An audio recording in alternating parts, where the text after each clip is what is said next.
Hey everybody, welcome back to this week's weekly market update for week of April 10th, 2017. Now, this week we've got the numbers in for the first week of April, as well as the totals for March, and we can really start shaping an image of where spring is headed in terms of the Vancouver condo real estate market. So that and more coming up right next.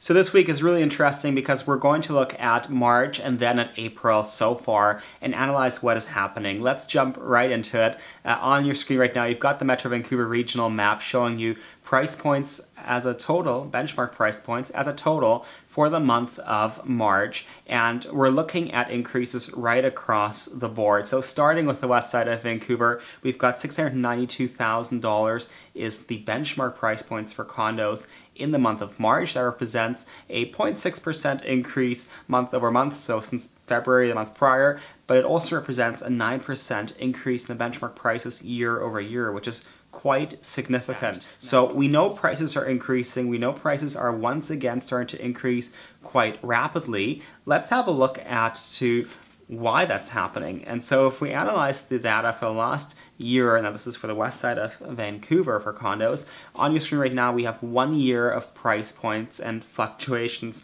therein. Now, really interesting, what we can see right now at this point, as far as we know it, at $692,000 as a benchmark price point, we're exactly where we left off last August when things really started turning and the market slowed down. So we've caught up. We're at the point right now where we've caught up to where the market slowed down, and it seems like from here on outwards, the market will continue to climb. Now, why is that? Well, really simply, let's look at what's driving the market in Vancouver, which is low supplies. Now, on your screen right now, what you're seeing is a chart that shows you 5 years worth of supply levels. Each colored line represents 1 year of supply going over 12 months. Now, at the very bottom, what you'll notice, that orange line, that's 2017 so far, and February and March had very similar supply figures, hovering around 650 active condos on the market. If we contrast that to all those other colored lines right above,